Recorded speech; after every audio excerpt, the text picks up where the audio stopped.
Good evening and welcome to the Culture Show. Our special guest this evening is Dr Eamon Phoenix. We'll be having a few conversations with him, and we've also some exciting news to share about hopefully getting audiences back into the Strull Arts Centre. But we are the Bob Quick Quintet, and we're going to keep the music going now with a madness song, that's how I remember it anyway, called It Must Be Love.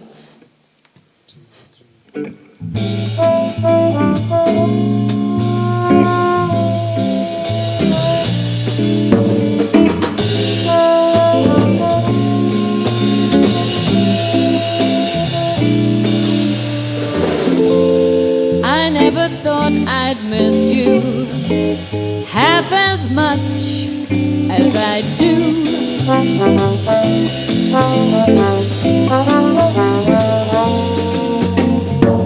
And I never thought I'd feel this way, the way I feel about you.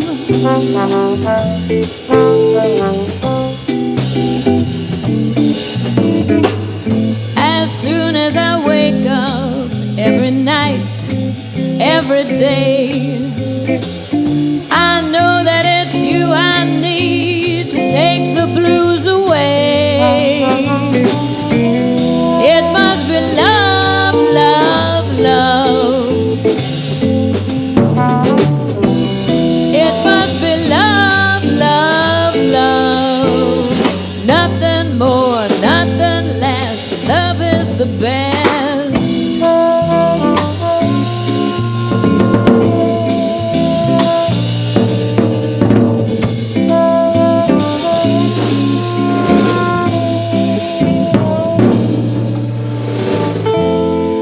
Can it be that we can say so much without words?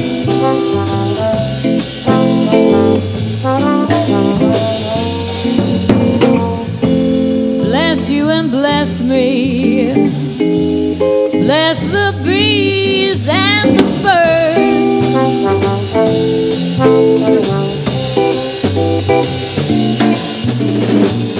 I've got to be near you every night, every day.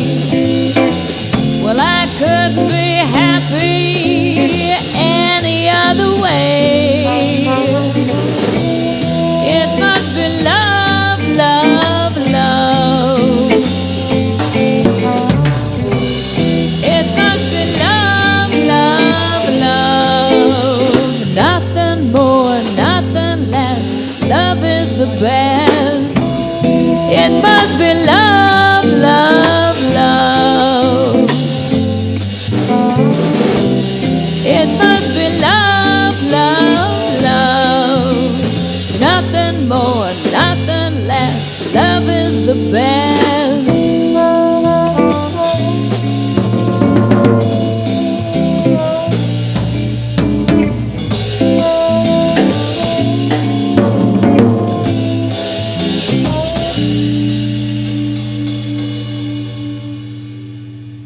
Must Be Love, of course, made famous by Labby Thru, really. But, you know, what with being the youngest, nearly, in the band? I remember Madness. Okay, we're going to keep the songs now with Avalon. A lovely song called Avalon.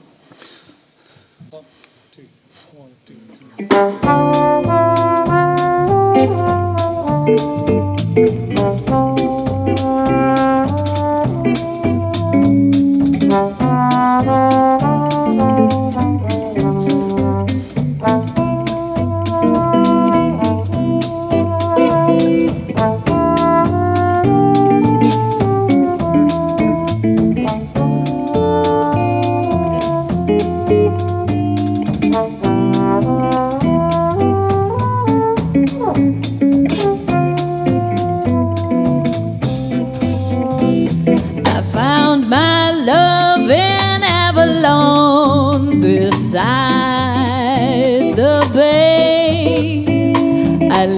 my love in Avalon and sailed away. I dreamed of her and Avalon from dusk till dawn, and so I think I'll travel on to Avalon.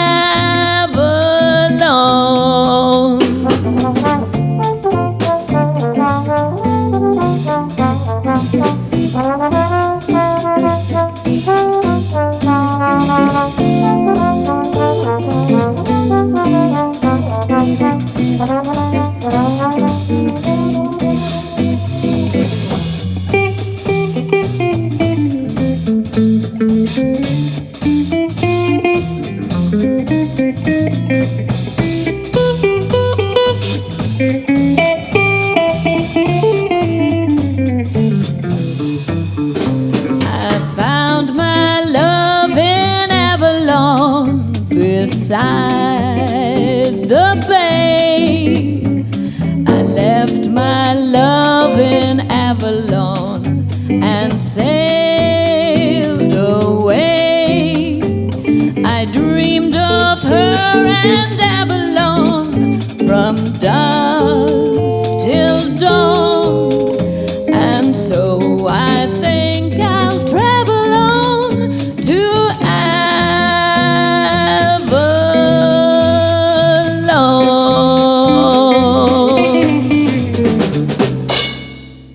real 1920 feel to that, I think. We're going to go over now and have a chat with Dr Eamon Phoenix. The centenary of the formation of Northern Ireland places the issues of our divided society front and centre. There's no doubt that this is a very contentious issue. Now, 2 days before we recorded this programme, the interdenominational service to mark the centenary took place in Armagh Cathedral, and it was notable for the non-attendees as for the attendees. Well, Dr Eamon Phoenix is definitely an attendee at our event today, so perhaps he will help steer us through the perils and pitfalls of this centenary. Eamon, you're very welcome to the Culture Show. Thank you, Jenny. We're delighted to have you here. Delighted to be here. And eager for you to put everything into order for us, which is not a big ask.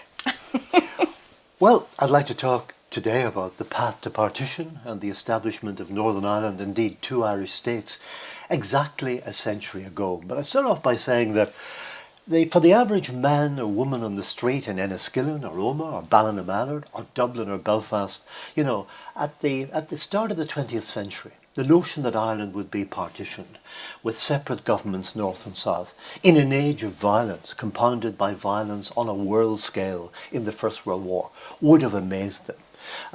All Ireland was governed under the British Crown from Dublin Castle. The police came from Dublin, the Royal Irish Constabulary, inspectors came from Dublin, the judges came on the old Northwest Circuit from Westmeath to Tyrone and Donegal for the assizes regularly, and indeed Enniskillen, for example, managed a large part of County Cavan and Leitrim in the poor law system centred there on the workhouse.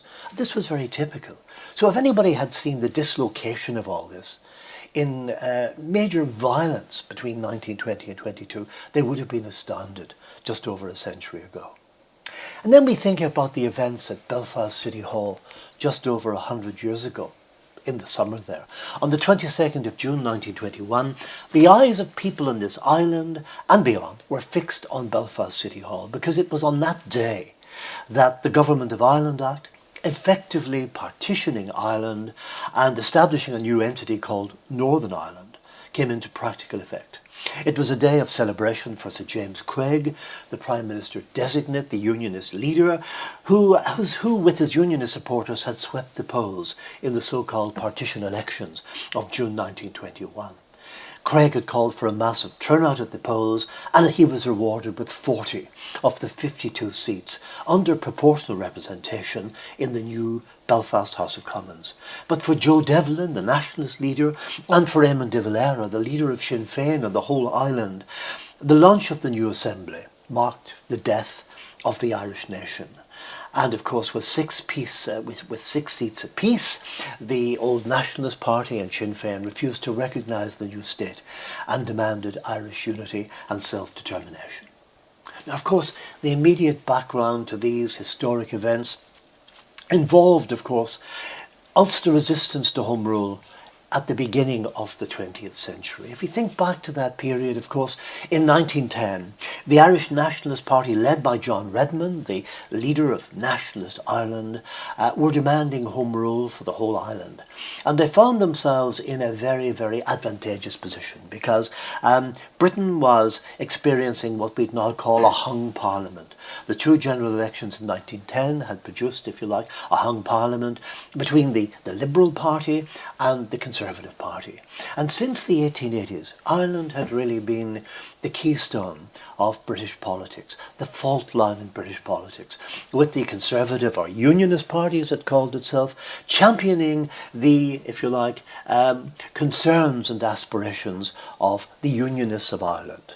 For the Conservative Party, Home Rule, self-government for Ireland, albeit under the Crown, meant in a way a threat to the British Empire, and indeed was placing Irish Protestants in danger. The slogan, of course, of the Belfast Walls at that time was "Home Rule means Rome Rule." But of course, to the Liberal Party, they wanted to maintain power. They'd held power from 1906, and of course the best way to do that for Herbert Asquith, the Prime Minister, was to gain the 80 or so votes of the Nationalists led by John Redmond. And so, from 1912 to 1914, we enter a period known as the Third Home Rule Crisis. The two previous Home Rule bills had gone askew under William Gladstone, the Liberal Prime Minister. They had been, in one case, defeated by the House of Commons, in the second, blocked by the House of Lords. But now the power of the House of Lords had been broken. That permanent veto they had on legislation was now reduced to a temporary veto. And so a Home Rule bill, introduced by a Liberal government with nationalist support in 1912, was bound to become law for the whole of Ireland in 1914. Of course, this set alarm bells ringing in the north of Ireland, where from the 1880s, and of course everybody called it the north of Ireland then, from the 1880s, Ulster Unionism had been organising against the eventuality of Home Rule. First under Colonel Saunderson, a County Cavan landlord, and now under a group of upper middle class men led by James Craig, the son of a wealthy distiller. And of course, from 1910, Unionism had acquired a new, charismatic leader in the person of Sir Edward Carson. Carson was a quintessential Irish Unionist. He was a Southerner. He was the lawyer with a Dublin accent. His roots lay in his father, a modestly successful architect from Dublin, and his mother from a big house family at Athenry in County Galway. She was one of the Lamberts of Castle Ellen, and she instilled in her son, Edward Carson, a love for the crown, an adherence to the empire, and a hostility to Home Rule as endangering Irish Protestantism. Carson, of course, had gone to school in Dublin, then Portarlington in modern County Laois, then Trinity College, becoming a prominent member of the Irish Bar.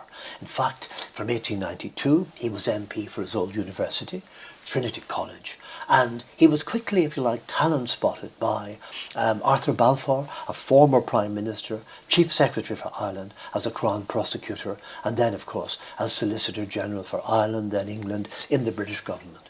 Carson, of course, moved his legal practice to London, and he was the moderate voice of Unionism on the floor of the British House of Commons. His aim from 1910, as Home Rule became a real, distinct and present danger to Irish Unionists, his aim was to use Ulster as a weapon to crush Home Rule. He played up its industrial strength, Belfast, Ireland's only industrial city. He played up, of course, its Protestant majority, which wasn't huge, 46% in the 9-county province. But Carson always spoke about the North as though it was a homogeneous Protestant Unionist bloc. And of course, he became the voice of Ulster Unionism, with James Craig, his deputy. Craig, a very different man. Craig, born in 1871, his father was the chairman of Dunville's distillery in Belfast. Craig was, of course, had served in the Boer War as an officer and had a flair for meticulous organisation. Carson was a bad organiser, a front-of-house man, had the forensic skill of a barrister, could play like a virtuoso on mass audiences in the north of Ireland in these critical years. Craig was different. He was signally uncharismatic, hasn't stopped a lot of politicians since, but this was the age of great orators. And Craig, of course, needed a foil to his lack of charisma. That foil was the charismatic Carson. But it was Craig who organised Ulster resistance. He organised, of course, the Ulster Covenant, the Ulster Volunteer Force, all of these things. And behind, of course, the Unionists stood Andrew Bonar Law, a man of strong Ulster Protestant stock, born in Canada, brought up in Glasgow. He made the Irish question, if you like, the critical line in British politics in these years running up to the First World War. It was Bonar Law, with his Ulster roots, who actually said that, in fact, he knew no limits of resistance to which the North would go, in which she would not be supported by the forces of British conservatism. So you had the officers of the British Army, the men of the shires, the British establishment lining up between Carson and Craig in these years. For the Liberals, Home Rule was a distraction. They weren't ideological Home Rulers. They wanted to return to the reform programmes, building on old age pensions and national health insurance and free education. And Ireland was something that had to be completed. You know, it was a case of getting not Brexit, but getting the Irish question done for Asquith. Very, very different for the ideological forces of conservatism. But of course, because of its undeviating support for Carson and Craig, and especially the threat of force in these years, in the words of one conservative historian, the Conservative Party almost strained the bonds of the British Constitution. Because, as we know, Parliament is an alternative to civil war. Her Majesty's loyal opposition accepts the right of Her Majesty's, or in those days, His Majesty's loyal government to legislate. If that breaks down, you come close to civil war. And Britain and Ireland did in those critical years, 1912 to 1914. But of course, nationalism was led by John Redmond, and he was a moderate Irish nationalist leader, an upper-class Irishman who had worked in the forecourts in Dublin with Carson. There was a camaraderie there. Not only that, but Redmond was a British imperialist. He called for a nationalist parliament in Dublin and imperial strength. When Redmond spoke in Omagh or in Dublin, two flags floated above his platform. The Union Jack, which had not yet become a party political symbol, and the green flag emblazoned with the harp. This is a different age. This is the age of empire, Irish men serving in the British Empire, Irish men from working class backgrounds from all parts of the island serving in the British Army, as they did, of course, 200,000 strong in the Great War. Redmond's deputy was, of course, Joseph Devlin, a northern nationalist from the Falls Road, the man who organised Ulster Catholics in these years, allying this to the powerful ancient order of Hibernians. They were the green-sashed marching organisation who matched the forces of the Orange Order. And for Redmond and Devlin in these years, Home Rule was the goal, with MPs still, Irish MPs still sitting in Westminster, and Westminster still responsible for the commanding heights, for finance, for taxation, for the defence of Ireland.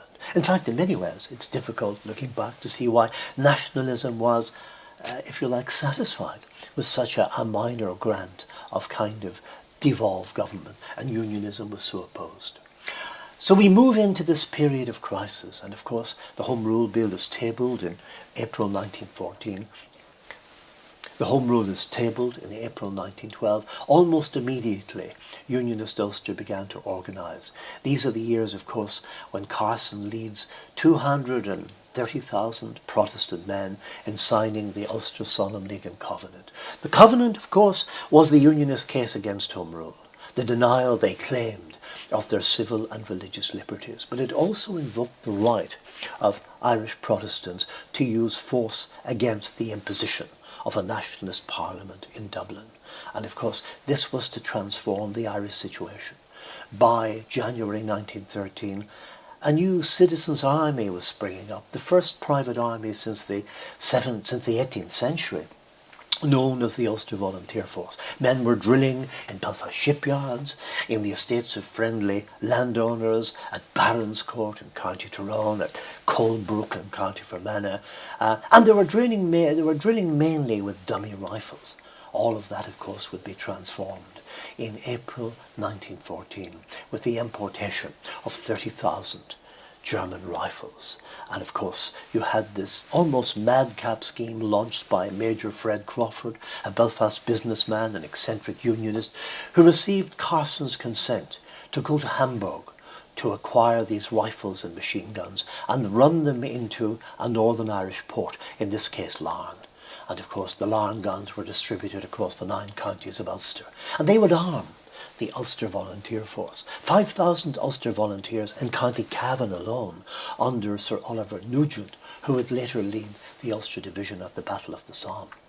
But of course, as the UVF armed and drilled against the eventuality of Home Rule, of course, Irish nationalism was watching this. And as the historian Michael Laffan put it many years ago, Carson had, perhaps unwittingly, Carson had reignited the Fenian flame of violent revolutionary nationalism. Within 9 months of the birth of the UVF, a nationalist army was born called the Irish Volunteers, formed in Dublin by an Ulster nationalist and cultural revivalist Aidan McGale from the Glens of Antrim. He wrote an article in 1913 praising the initiative of Carson in the North, praising the Ulster Volunteers as the most important step towards Irish independence since the days of Wolfe Tone and the United Irishmen. McNeill from Glenarm called his article "The North Began." Almost immediately his door was knocked in university by members of the shadowy Irish Republican Brotherhood who were plotting a rebellion against British rule. Men like old Tom Clark, a Fenian brought up in Dungannon and jailed for 15 years in British prisons. Men like, for example, Bulmer Hobson, the Belfast Quaker, Ernest Blythe, from a Protestant background, outside Lisburn, and of course Dr Patrick Mccarthy, a dispensary doctor from Carrickmore in County Tyrone. Their slogan was, "England's difficulty is Ireland's opportunity." When Britain's involved in a cleft stick, like the Great War, then Irish nationalists should strike for independence. And they wanted McNeill to call a meeting and launch a rival volunteer army, the Irish Volunteers. The meeting was held in Dublin in November 1913, and that saw the birth of this larger, 200,000 strong Irish volunteer force, stretching from Antrim to Tyrone to Cork. And of course, eventually John Redmond, reluctant to get involved with anti-assault gunmen, had to assert his control over the volunteers. Now this is happening, of course, not in a vacuum, but as the Home Rule Bill is passing through the House of Commons to its inevitable, if you like, transference to the statute book by September 1914. Attempts were made in the spring of 1914 to find a compromise, but the compromise is overshadowed by, in Churchill's grandiloquent phrase, the dreary steeples of Fermanagh and Tyrone. He talked about Fermanagh and Tyrone emerging from the mists and squalls of Ireland, and he wrote afterwards, "The integrity of their quarrel is one of the few institutions which remains unaltered in the cataclysm which has swept the world." He was referring, of course, to the death of 10 million men in the Great War, and yet we had the threat of civil war emanating from the parishes of Fermanagh and Tyrone. And of course, county option is proposed in 1914. Certain Ulster counties can call for a plebiscite and opt in or out of Home Rule. But Carson demanded permanent exclusion of the Protestant counties of Ulster. And there's a resistance from the nationalists to yielding Fermanagh, Tyrone, Newry and Derry, Londonderry at that time. And by the summer of 1914, as the rival volunteers are coming into close quarters in the town square in Dungannon or the square in Omagh, there's the risk of real civil war in Ireland. Not only that, of course, but shots had rung out at Sarajevo in faraway Eastern Europe, taking the life of the heir to the Austrian throne. And those shots, of course, would ramp into position the great alliance systems, Germany and the Central Powers, the Entente cordiale of Britain, France and Russia, which had been building up since the 1890s, as Europe stood on the brink now of a much larger conflict, the Great War.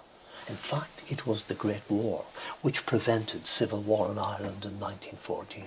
Just as the equivalent of the world's press arrived in Belfast and Ballyclare to cover the potential conflict, suddenly Europe was at war, and Carson and Redmond shook hands for the old days on the Dublin circuit and urged their rival volunteers to go wherever the firing line extended on the Western Front. Men from Omagh, Dungannon, Ballina joined up in their hundreds and their thousands from this island to serve in the Great War. But they wore the same uniform, but they had different aspirations. For Carson, the Ulster Division were fighting for Ulster, for Britain and the Empire. For John Redmond supporters in the 16th Irish Division, they were fighting for the freedom of small nations and home rule for Ireland. And of course, their lives would be impacted on the Unionist side by the Battle of the Somme, on the Nationalist side by the Battle of Messines, as the Great War opened up before them. And Ireland was now, as one British minister put it, the one bright spot, as throughout the country there seemed to be an almost unanimous support for the Great War. But of course, July 1916 would come, the Battle of the Somme, but before that, of course, the IRB were planning an insurrection when Britain was engrossed in this life or death struggle. And of course, by this stage, the volunteers had split. A minority section, which retained the old name, the Irish Volunteers, were under the control of the Irish Republican Brotherhood.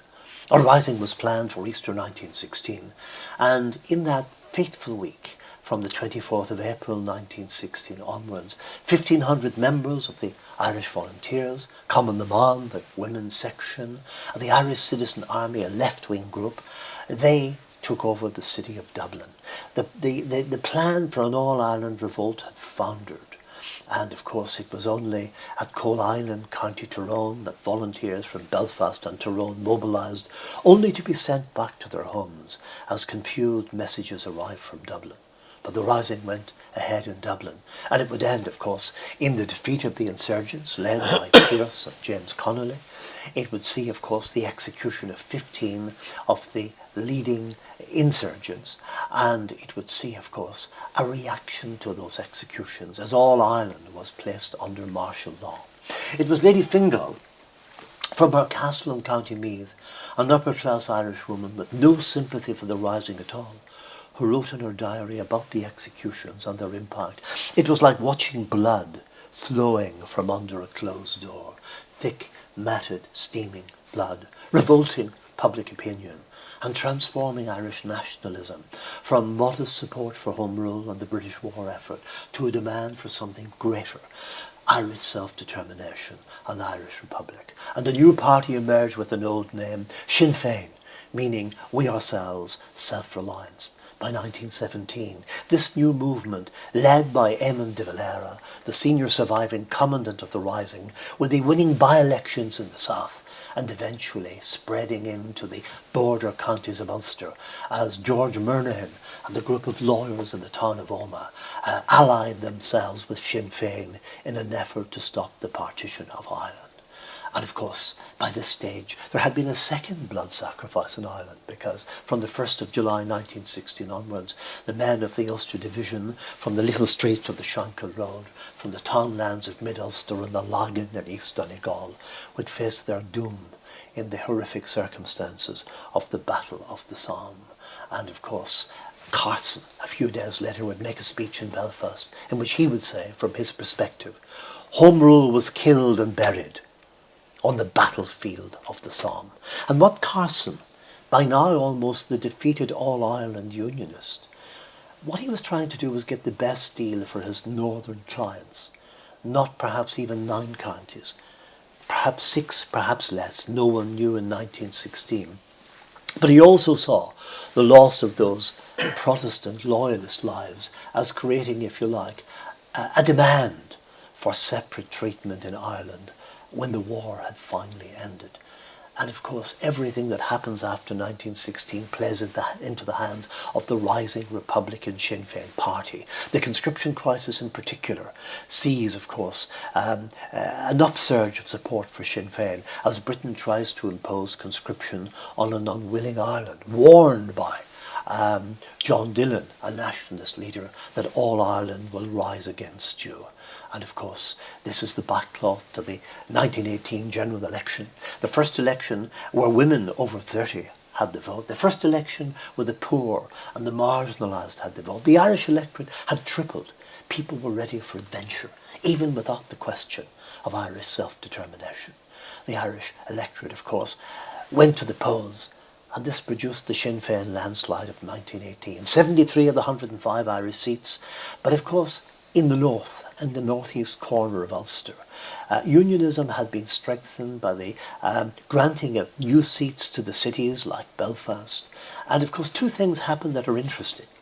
First of all, Sinn Féin is the dominant force. They're abandoning Westminster in favour of a policy of abstention and demanding an all-Ireland republic and self-determination. On the other hand, of course, Edward Carson migrates from his Dublin constituency to Duncairn in North Belfast, a signal perhaps that he realised that his hopes of saving Ireland in the folds of the Union Jack had failed, and he was now really trying to get that deal for his clients in the north. Of course, Sinn Féin were to establish the first Dáil Éireann, the first Parliament of Ireland, which had been in their manifesto. 27 members who were not on the run or in prison, not the first 11. De Valera wasn't there, Collins wasn't there when the first Dáil met on the 21st of January 1919 in the Mansion House in Dublin. But they reaffirmed the Republic of 1916 for the whole island. They established a cabinet with De Valera as Prime Minister, or Príomh-Eala from the Irish, First Minister, a phrase we use today, at Stormont. And of course, they sought to put their case to the peace conference, now meeting at Versailles, to redraw the map of Europe in the wake of the First World War. Now, of course, as that meets, the Ulster Unionists had received certain pledges from the British government. Lloyd George, who had been Prime Minister from 1916 as part of a coalition government, had returned as the coalition Prime Minister, but he was dependent on the votes of the Conservative Party because the Tories had a stranglehold on the new Parliament of 1919 to 1921, limiting Lloyd George's room for manoeuvre at that stage.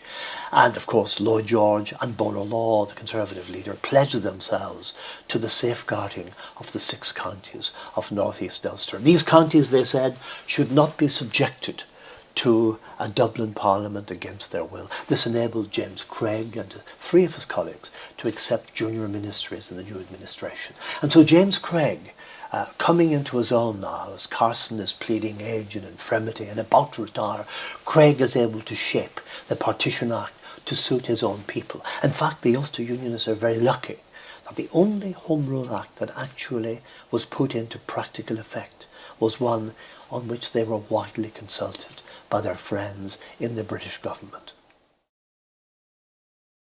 Thank you, Eamon. We'll be back with you later on. Well, I have never sung this song like this before, but I love it. And it's a song you'll all be familiar with. It's called The Mountains of Mourne. 1, 2, 1,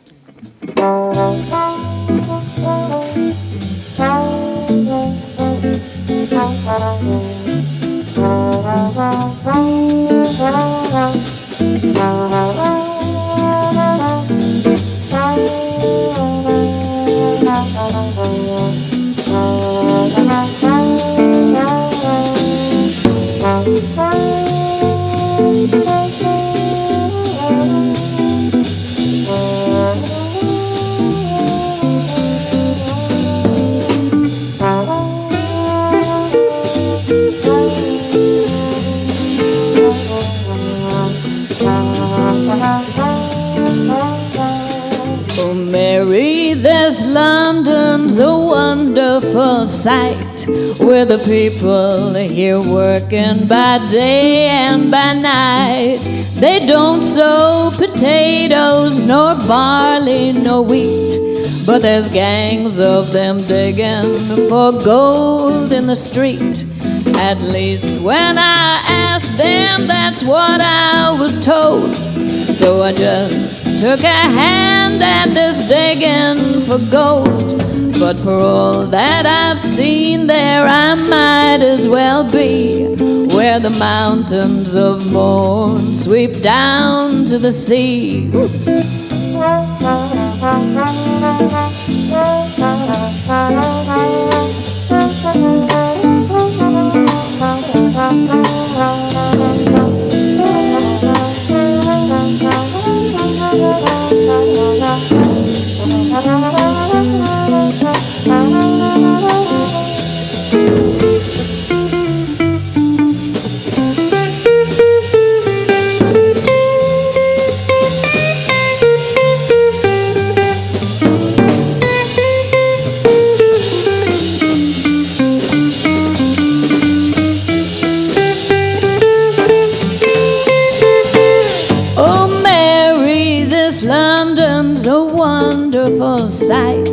With the people here working by day, by night. They don't sow potatoes, nor barley, nor wheat.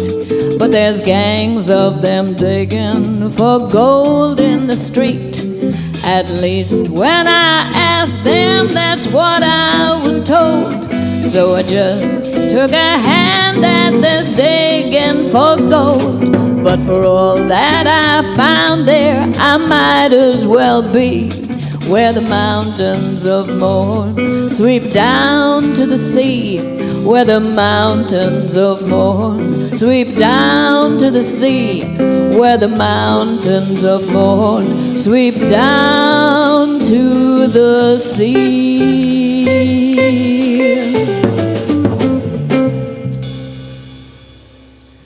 Know why, but that just makes me think of Christmas. You know, I'm thinking everyone's going, woo! But it's November, so it's nearly Christmas. Poor Eamon Phoenix. We're going back over to you now, and it's not Christmas yet. Thank you. The first Dáil met on the 21st of January 1919 in the beautiful Mansion House, the Lord Mayor's residence in Dublin. It was allowed to meet for about 10 months. It passed various edicts. De Valera eventually, and Collins arrived. De Valera became president.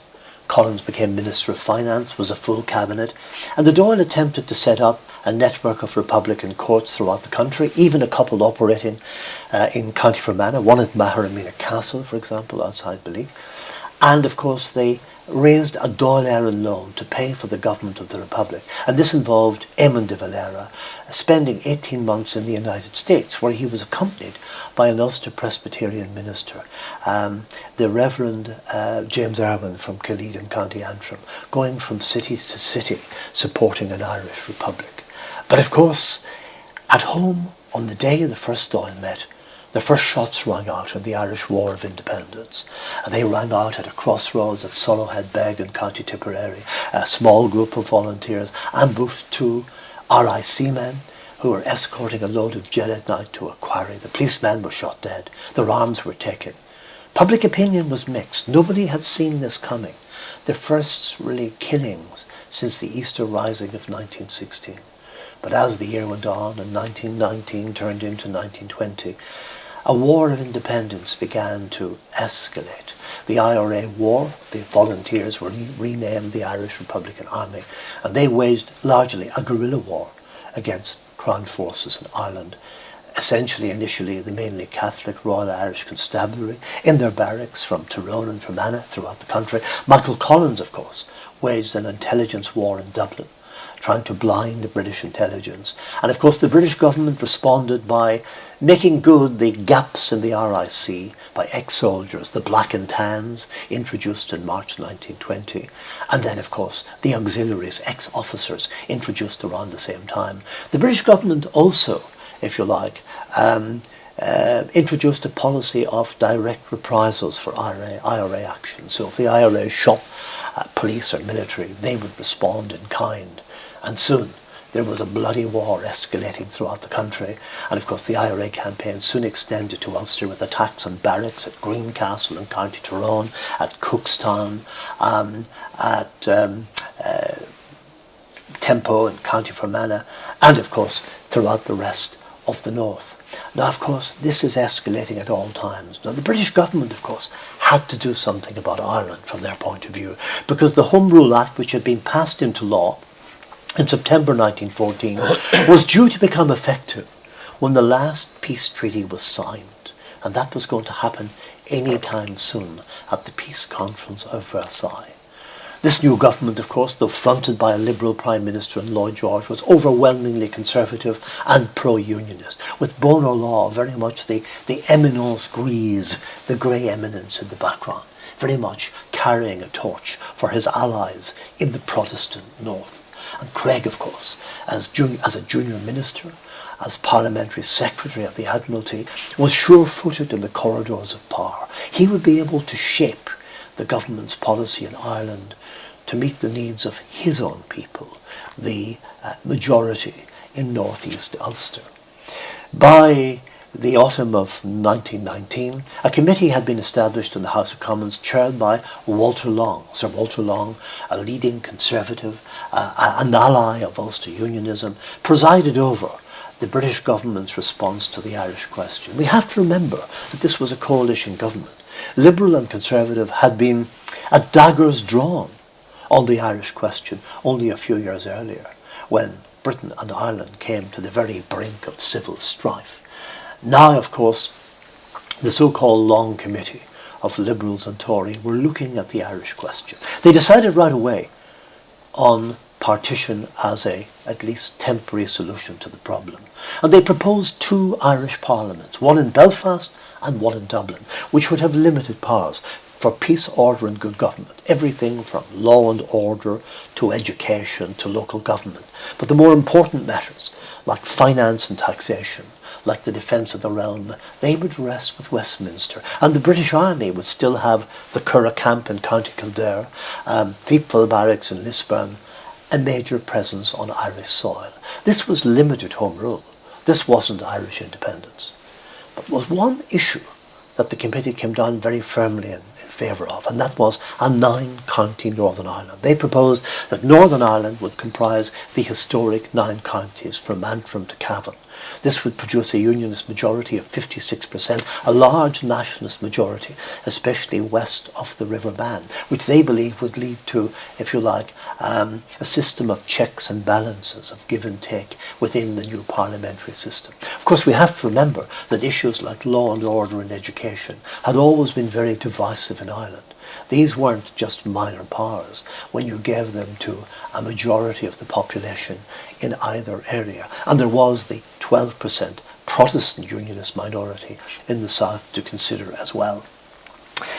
The Long Committee also proposed a bond of union between these two Irish parliaments in the shape of a Council of Ireland. It would have limited powers over railways, fisheries, but it could evolve by consent into an all-Ireland parliament. And certainly many politicians at the time at Westminster, English and Scots, expected partition to be a temporary fix. There's a famous cartoon of Lloyd George, if you like, as the Welsh wizard, if you like, with a pair of scissors about to divide Ireland. And he said, "And now I shall cut this map in two. I shall place the two parts in a hat, and in a short time they will have been found to come together. At least I hope so. I've never done this trick before." And of course partition would inevitably harden into permanency. Now, of course, the one group of people who were being consulted all along by the government and by the Long Committee were James Craig, Edward Carson and the Ulster Unionists. They were the largest Irish party in the House of Commons, now that Sinn Féin were abstaining. The one group who were not consulted at all about the new dispensation were the Northern Nationalists. Joe Devlin, their leader, led a small group of 6 MPs because of the Sinn Féin landslide on the House of Commons. And it's interesting to see what happened. The first person to intervene with the Long Committee was Sir James Craig, the future Prime Minister of Northern Ireland. We have a minute from the Long Committee deliberations dated the 13th of November 1919. This is a year and a half before partition occurs. And the committee minutes read that at the Prime Minister's request, one of their number, the Minister of Education, saw Sir James Craig. So Lloyd George had said, before you go any further, you better consult James Craig. We have to satisfy Craig, who is a member of the administration but speaks for Unionist Ulster. Quote unquote, Craig expressed himself against the inclusion of the whole of Ulster in the Northern Parliament and thought 6 counties preferable. The reason given was, and we quote Craig directly, Protestant representation would be strengthened. And he also thought that 6 counties would be a unit easier to govern than the whole province. Protestant representation would be strengthened. Here we have the sectarian head count underlying the 6 counties.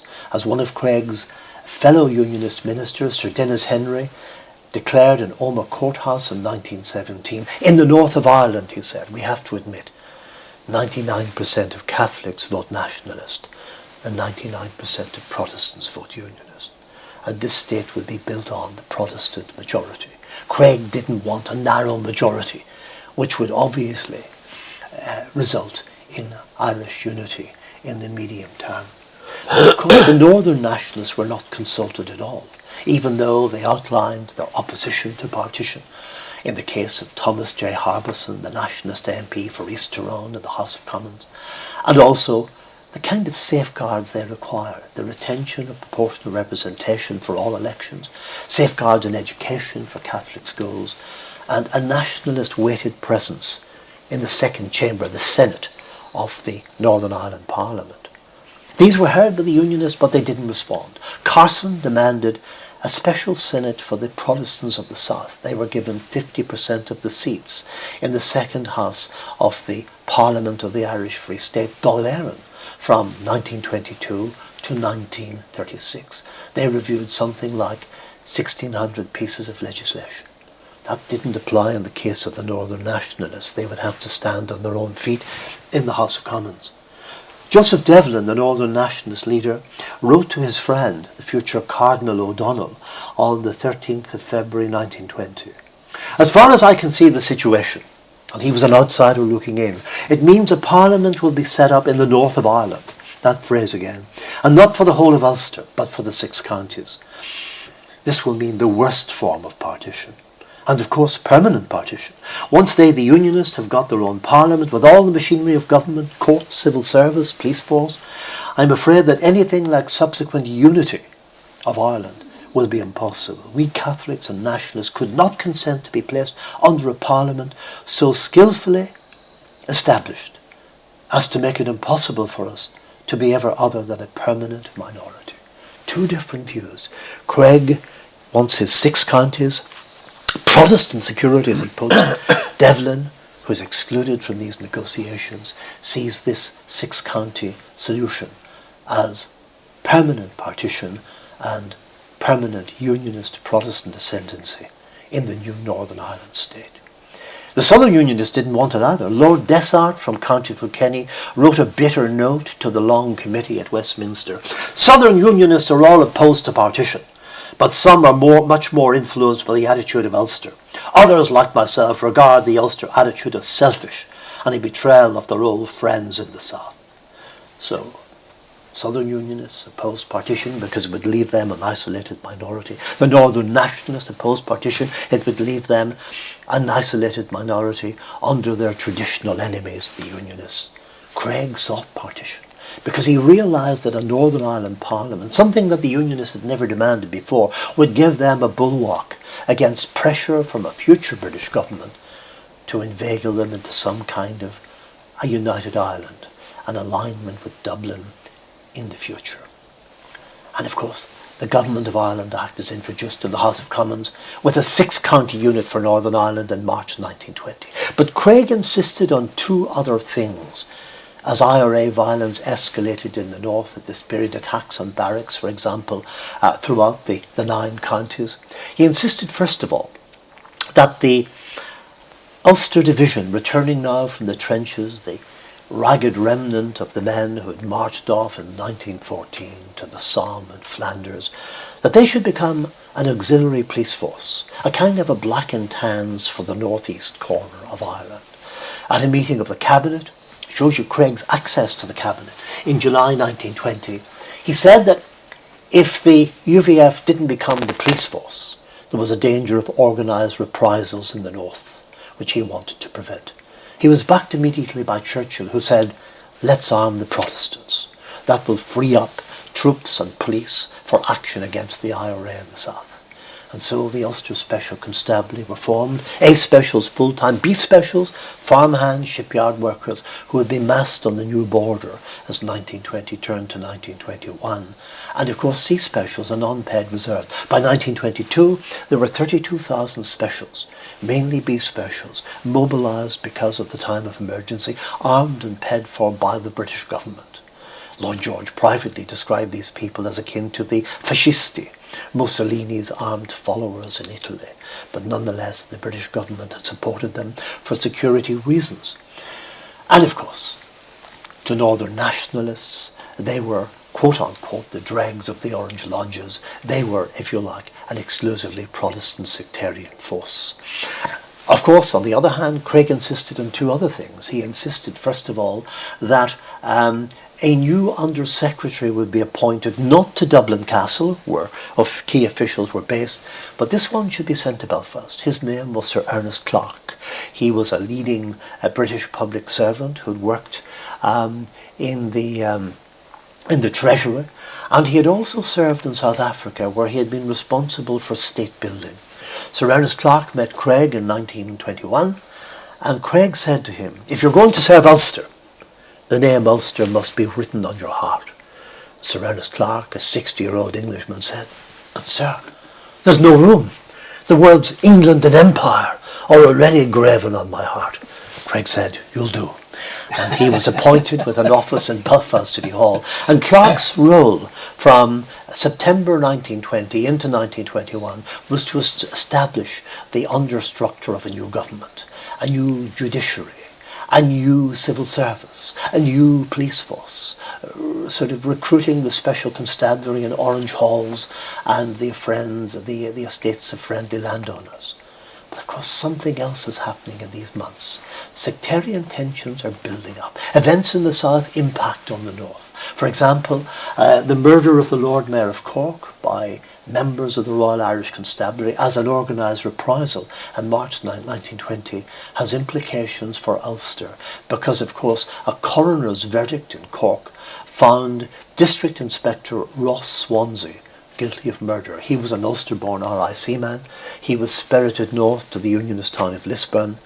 He was tracked down by Michael Collins's intelligence unit, and D.I. Swansea was shot dead in Lisburn, emerging from divine service on a Sunday in August 1920. His death, of course, was to result in the so-called Lisburn pogrom, where the Catholic businesses were burnt out over 3 days and the Catholics were expelled over the mountains. Major Fred Crawford, who visited the town, said it reminded him of a town that he'd seen in France in 1916, sacked by the Germans. Lisburn was, reduced to a shell, a charred shell in these months. But of course it was events in Belfast. There was a short, sharp, bloody sectarian civil war in Londonderry in May 1920, occasioned really by the introduction of proportional representation for local elections. The British government reckoned this would obviously reinforce minorities north and south as a minority safeguard. But of course in the north it resulted in nationalist councils in Fermanagh, in Tyrone, and of course in Derry. The first nationalist mayor took office in the Guildhall in history, and he made it very clear he was opposed to partition. Men were returning from the fronts, most of them to join the Ulster Specials, some of them, of course, to join the IRA. And both forces became embroiled in conflict. A British gunboat was sent to the city. British troops, 40 people were killed in 3 weeks in Derry's bloody civil war, captured, of course, in Pathé newsreels. This is the backcloth to that summer of violence in Belfast. Several things happened, and again, events in the south impacting on the north, because this is still a united British-governed Ireland. Two things happened. First of all, Carson makes a speech in Belfast with the Derry troubles in mind and with resolutions from Omagh and Enniskillen in mind denouncing partition. And he says at a speech in Belfast at the Orange Field on the 12th of July, "We will stand no Sinn Féin in Ulster. I will call out the Ulster Volunteers." That same week, a leading Ulster-born RIC officer was shot dead in Cork. Lieutenant Colonel G.B. Smythe, a decorated officer from the First War, is killed in the Cork Country Club by the IRA on Michael Collins' order. As his funeral makes his way north, tensions are gathering. The shipyard is off for the 12th holiday, but as the shipyard reopens, groups of men armed with hammers and work tools tour the yard and expel the Catholic workers. 3,000 of the 20,000 workers were Catholic. They're driven out of the shipyard, as well as Protestant Labour voters, known as the Rotten Prods, people who were trade unionists or supporters of the Labour Party. Soon there are 9,000 men expelled from their work in Belfast shipyard and engineering firms and mills, and on the band as well, from Portadown to Banbridge. They're never reinstated in their work. And this story of the expelled workers becomes a major kind of cause célèbre during this whole period. As late as 1922, Michael Collins and James Craig signed two agreements in an effort to resolve this issue. A Belfast Catholic businessman told Churchill a ghetto was being formed in Belfast. But of course, it's in these years that Belfast violence escalates. Between 1920 and 1922, 450 people die violently in Belfast. 60% of the casualties are from the Catholic nationalist community. They involve the UVF, the Ulster Specials, loyalist organisations, the British Army, the RIC. One lamplighter covering East Belfast says that as he lit the lamps on both sides of the divided Newtonards Road, the local people said, "Mr. McElborough, we know you're only doing your job, but as you light the lamps, we are going to smash the mantles because you're illuminating our area for snipers." And he writes sadly, he said, "The snipers swept the street incessantly for 2 years and checked the papers the following day to see they'd shot the right people." Shocking atrocities in these years, the McMahon Catholic family murders in Belfast in 1922 with police involvement, or the Protestants murdered at Altnevay in South Armagh by the IRA in 1922. Churchill said this period was one of cannibalism, except the perpetrators, a word we still hear, just stopped short of devouring the flesh of their victims. 100 people killed in rural Ulster, in the townlands of Tyrone and Fermanagh during this period as well. This is a very, very violent period in history, and all the while this is the backcloth to political developments. We move to May 1921. Sir Ernest Clarke had, if you like, planned for elections to be held in the new Northern Ireland to the new Parliament in Belfast. In the South, elections were planned for a Southern Irish Parliament. But everybody knew that Sinn Féin would use those elections to return a second Dáil, again reaffirming the Republic of All Ireland of 1916. It was likely that this Home Rule Parliament in the South would be stillborn. The election campaign was quite violent. It resulted in an overwhelming Unionist victory as James Craig called on the Union Jack to sweep the polls to prevent the submergement of Ulster in an Irish Parliament.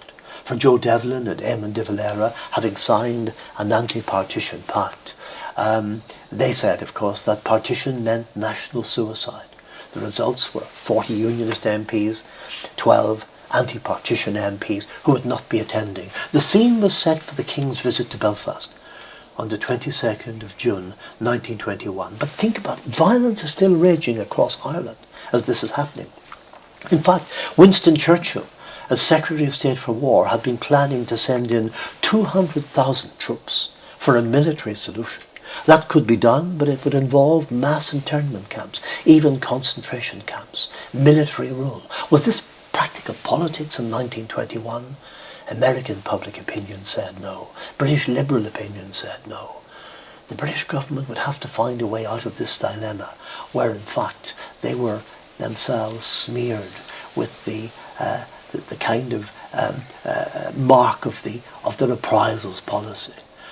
The king became alarmed at the use of reprisals in Ireland. The king consulted General Jan Smuts, the South African Prime Minister, who had been a rebel against the Crown during the Boer War 20 years earlier. Smuts was in touch with De Valera. The king was coming to Belfast to open this new Northern Ireland Parliament. He wanted to say something meaningful that would restore peace among his Irish subjects.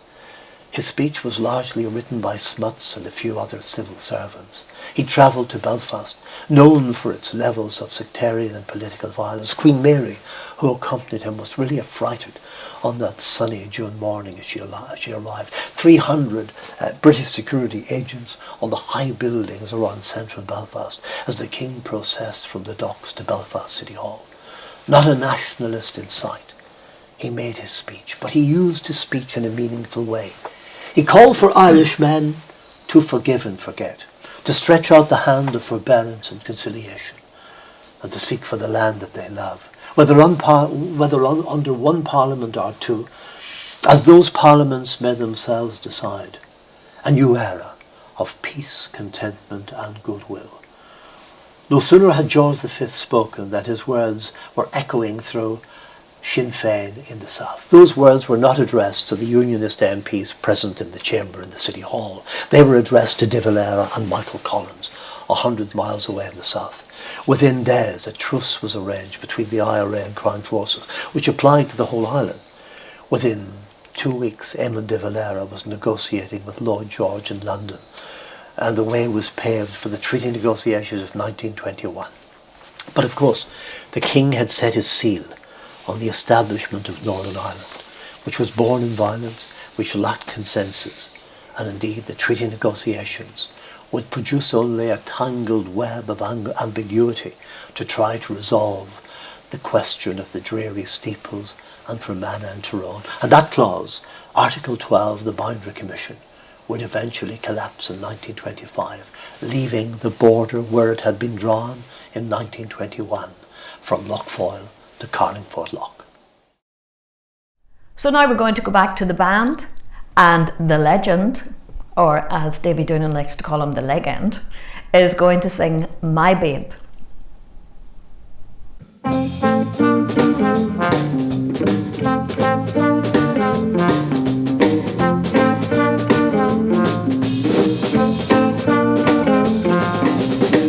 My baby don't stand no cheating, my baby. Oh yes, she don't stand no cheating, my baby. Oh yes, she don't stand no cheating. She don't stand none of that midnight creeping, my baby. Cute little baby, my baby.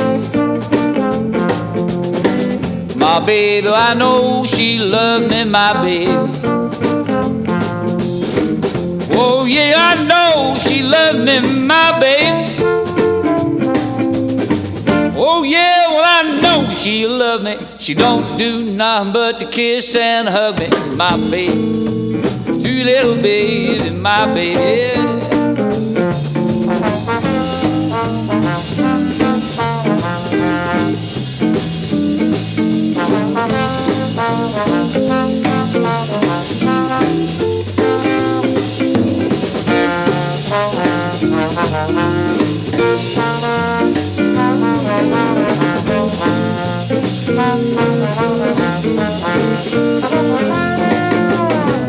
My baby don't stand no cheating, my baby.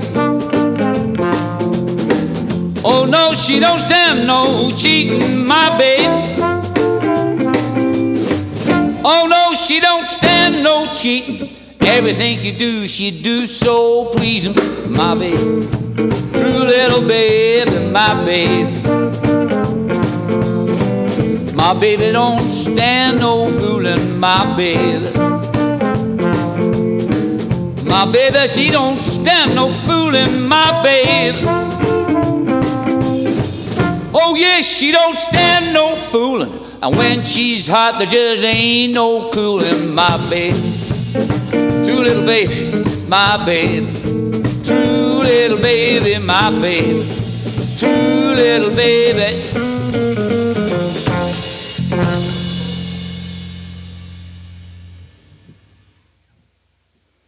Lovely, Aidan. What's your favourite movie? Is it Babe in the City? No, great number, thank you. Now we're going to sing a Nina Simone number called I Wish I Knew How It Would Feel to Be Free.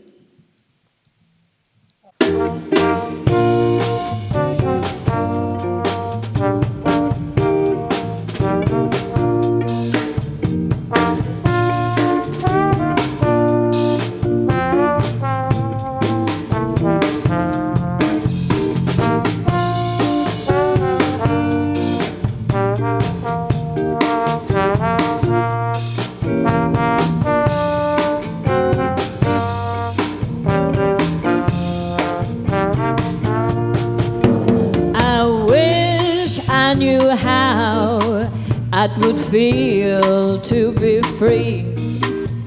I wish I could break all the chains holding me.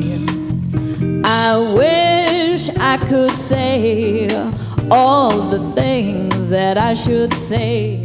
Say 'em loud, say 'em clear, for the whole round world to hear. Well, I wish I could share all the love that's in my heart. Remove all the bars that keep us apart.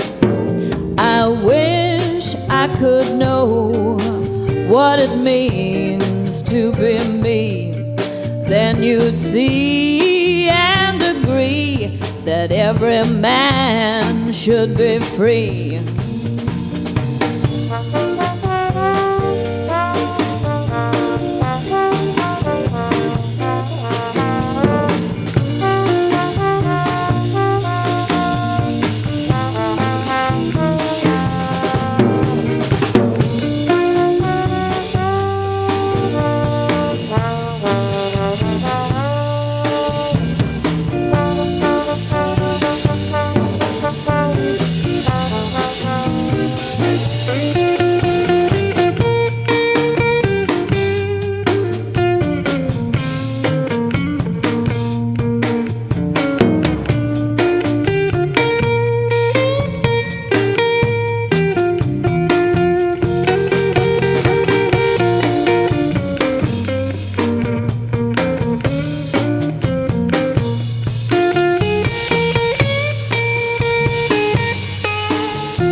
Could give all I'm longing to give. I wish I could live like I'm longing to live. Well, I wish I could do all the things that I can do, and though I'm way overdue, I'd be starting anew. Well, I wish I could be like a bird in the sky. How sweet it could be if I found that I could fly. I'd soar to the sun and look down to the sea. Then I'd sing 'cause I know. Yeah, I'd sing 'cause I know. I'd sing 'cause I know how it feels to be free.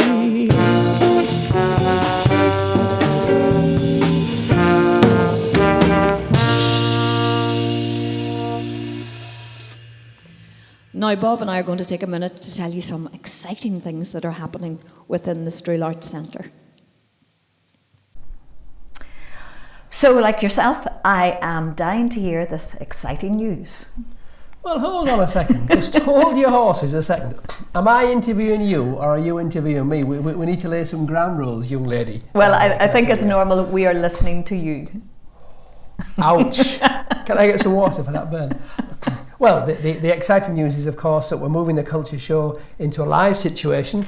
And on Friday, the 12th of November at 8 o'clock, David and Carol will be here with us again recording, but we'll be up in the auditorium and we'd like you to come along and join us. The tickets are going to be £8 and £6. The recording starts at 8, and so please come along and enjoy. It'll be in tabled sort of scenario, so you can have a drink. Like cabaret style. Cabaret style. Which is very inviting and very easy to be part of. And Gerda, we have Brendan McCarthy. We have Brendan McCarthy, which is great. We had hoped that we would have Father Donal Bennett back again, but he's actually moving to Navan on the 2nd of November, so I've been catching up with him and it's just not possible for him to come back this time. Okay. But we will have another guest as well. And of course Brendan is talking about his book. Absolutely. I mean, in some sense, it's a Brendan McCarthy show, because not only horrified. Not only will Brendan be doing the usual gospel slot, if you like, he'll be talking about his book, which is a detective novel. I can't give you any spoilers, but he'll be being interviewed by Andrew Maguire about his new book. Brendan is a real Renaissance man. He's got it all going on. So that should be a great evening. So we'd love you to come along and take part in that. We just love to have a live audience again, be able to see the whites of your eyes. So do please come along, contact the Strull Arts Centre for the tickets, £8 and £6 concession. I do think that it is lovely that it's cabaret style. Yes. The auditorium is fantastic, of course it is, but there is just there's a more welcoming feel, especially as we're all dipping our toes back into going back to live performances. Absolutely.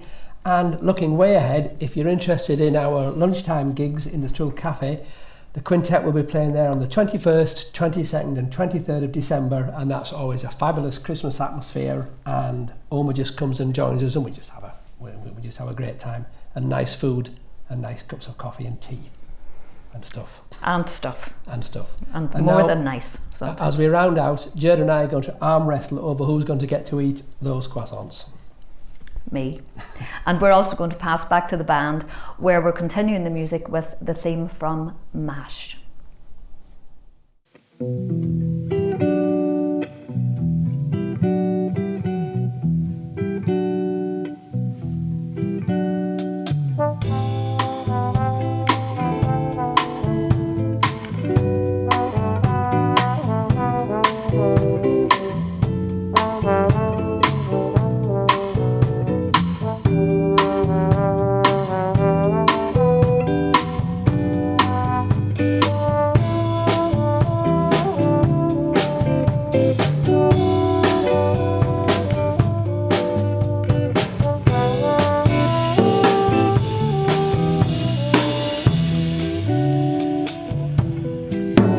Through early morning fog I see visions of the things to be, the pains that are withheld for me.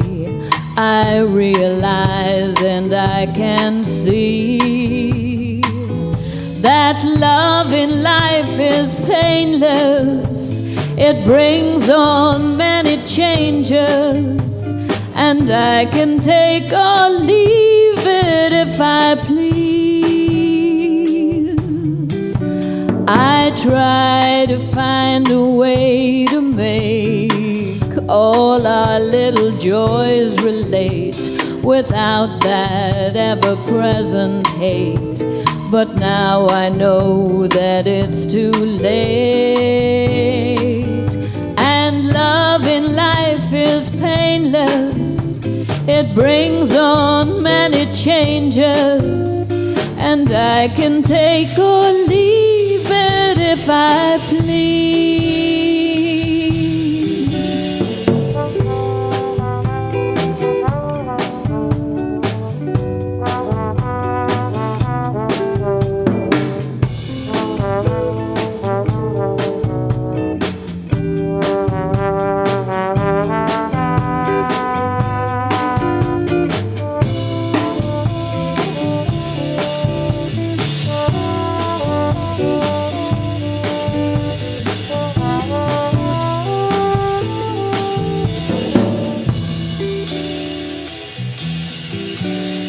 The game of life is hard to play. I'm gonna lose it anyway. The losing card I'll someday lay. So this is all I have to say. That love in life is painless. It brings on many changes, and I can take or leave it if I please. Well, the only way to win is cheat and lay it down before I'm beat, and to another give my seat, for that's the only painless feat. That love in life is painless. It brings on many changes, and I can take or leave it if I please.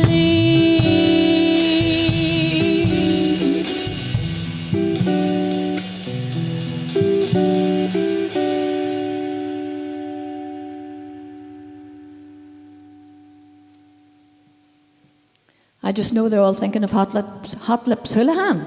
I just know it. I'll provide the red lipstick. We've come to the end of this culture show. Very much would like to thank Eamon Phoenix for joining us. And we would also like to thank the Community Relations Council for making it all possible, and also the Good Relations Department of Fermanagh and Omagh District Council as well. Thank you for your support. Thank you for joining us. We're in November. The next time we see you will be December, so we'll get the whole Christmas thing starting. And just to kind of get us a half in the mood, we are going to end off with Swinging on a Star. And of course, we also thank Carol and Davy Doonan here for working with us on sound and video also. So, until we see you in December, let's all be swinging on a star.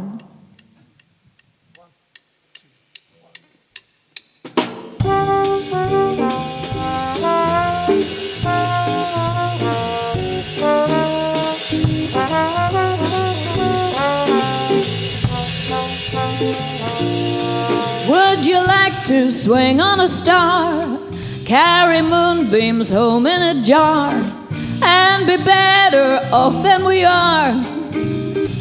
Or would you rather be a mule? A mule is an animal with long funny ears, kicks up at anything he hears. His back is brawny but his brain is weak. He's just plain stupid with a stubborn streak. And by the way, if you hate to go to school, you may grow up to be a mule. Would you like to swing on a star, carry moonbeams home in a jar, and be better off than you are? Or would you rather be a pig? A pig is an animal with dirt on its face. His shoes are a terrible disgrace. He has no manners when he eats his food. He's fat and lazy and extremely rude. But if you don't care a feather or a fig, you may grow up to be a pig. Or would you like to swing on a star, carry moonbeams home in a jar, and be better off than you are? Or would you rather be a fish? Well, a fish won't do anything but swim in a brook. He can't write his name or read a book. To fool the people is his only thought, and though he's slippery, he still gets caught. But then if that sort of life is what you wish, you might grow up to be a fish. And all the monkeys aren't in the zoo. Every day we meet quite a few. So you see, it's all up to you. You can be better than you are. You could be swinging on a star. Thank you from the Bob Quick Quintet. See you December.